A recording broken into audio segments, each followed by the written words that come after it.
Greetings, fellow citizens of Disneyland. Brickey here. Today's adventure, back at downtown Disney to see what's new from last week's trip. The first thing that I noticed before even getting into downtown is these new posts are popping up. My first guess was that they may be for an awning, just like the one that's placed over the new self-parking meters, or possibly an awning for a covered walkway or a waiting station for guests waiting for transportation. However, after I noticed these posts are behind these trees, it became apparent to me that this is most likely a new large-scale fence that's going up. So the question is, could Disneyland be expanding the hotels into the downtown Disney safe zone? Seems very possible and practical during these strange times. Attendance has been meager going in and out of Thanksgiving week. It's odd to see that downtown Disney has the lowest crowd since opening. It shows that many people are taking the pandemic seriously and that $10 for parking is an excellent game of chicken. The spillover area that was consistently being used this summer is completely empty, and now they have 2 dedicated in and out lanes. This is probably a good indication that more hotel fences are indeed coming and that we can no longer exit along the Adventure Tower, which is a shame because I love how it feels like you're walking through Hawaii. If you watched last week's video, this is the area that you would join the virtual line for Buena Vista Street by scanning a QR code. Last Tuesday, when I checked in, I had 300 plus people in front of me. Now, 1 week later, seeing none of the kiosks, I'm thinking to myself, this is either a great sign or the worst sign ever, as I did see cast members removing signs as they got busier and busier and had less available future inventory of folks that they could allow inside of Buena Vista Street. After 2 weeks, my third arrival here, absolute walk-in. Unreal. And here you go, a very quiet and peaceful Disney California adventure with everyone staying socially distanced, everyone masked up, including their nose. If only the real neighborhood I lived in felt this safe.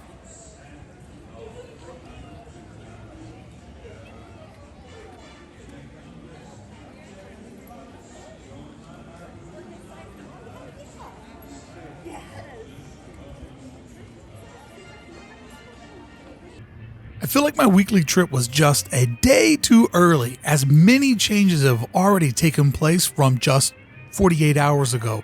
Currently, the corner of Grizzly Peak is as far as we can go on runway 30.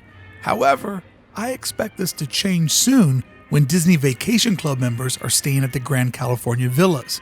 Humphreys is still closed, but with it sitting in DCA's available footprint and having a pretty unique selection of merchandise, this should open sooner than later, as this end of the park is definitely the quiet end of the district. DCA also has another little food stand available if this were all to open. And remember, as of this video, the last place to spend money on this end of the park is Smoke Jumpers.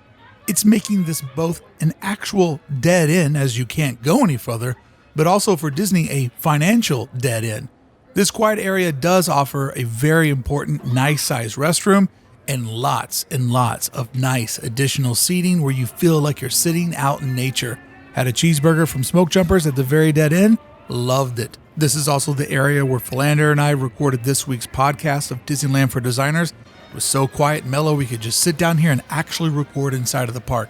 I don't expect it to stay this quiet forever, so I'm enjoying it while it lasts. This little Christmas pop-up shop appeared, allowing a line-free way to buy some of the core holiday merchandise. I enjoy these little pop-ups on the streets as it reminds me of walking around New York, London, or even up in Los Angeles. However, I think this area may have moved over in front of Carthay Circle and gotten an expanded footprint.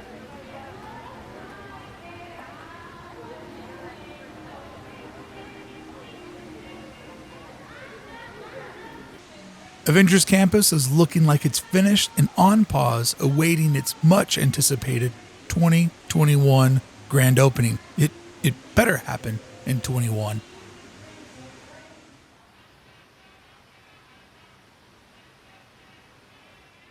These gates have now opened up. In fact, they opened up one day after I was there into a courtyard full of street food vendors.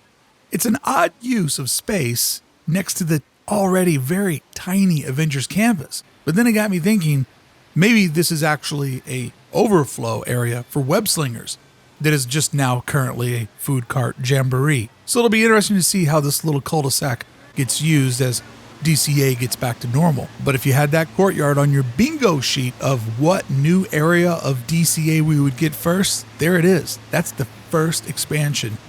These vendors have moved into that courtyard, and I think the holiday merchandise has maybe now taken the spot. These changes all took place in just 2 days. It shows how Disneyland is continuously trying to react to the times, and I love the constant buzz of change. It makes it feel more like the old days of February. You guys remember February, right? Oh, sweet, sweet February 2020. What a different world you were.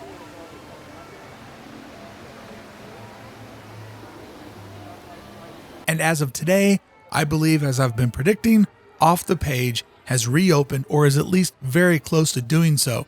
You can see from the covered windows that last week they were showing us merchandise, but now the windows are covered up so that the cast members are busy in there getting the store ready for opening. Off the Page, in my estimation, is a much needed addition to Downtown Disney's merchandise needs, with Wonderground being taken over by Star Wars Pop-Up Shop. As a former Wonderground artist, I have a video with all of my thoughts about that you should check out if you haven't already. How can Downtown Disney not have a home for original art, collectibles, and products based more on culture than consumerism? I mean, it's still consumerism, but it has an edge to culture. You can see the markers on the ground, and a cute ATM is all getting ready for your spending needs.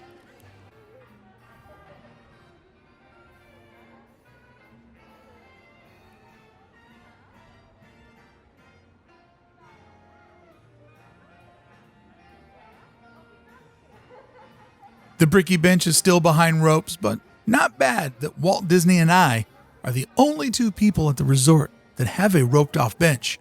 I just wish, since I'm still alive, humble brag, that I could sit on mine. And Gone Hollywood has decked the halls with holiday merchandise. It hasn't opened yet, and my theory is because they have the award winners line in front of Gone Hollywood entrance. That's just my working theory, but I'm sure as they're figuring out more and more the crowd flow of DCA that this shop will open soon. Friends, I actually have a video coming up next week where I shot the entire perimeter of DCA. And I want to do this once a month so we can look back at each month's footage and see all of the various things that are changing as this exciting part of Downtown Disney is taking shape. Hope you enjoyed today's journey. What did you see on here that you're most excited about? And what do you want to see change at Downtown Disney? And don't tell me you want Disneyland open and all the attractions to be going, because that's what we all want, dummy.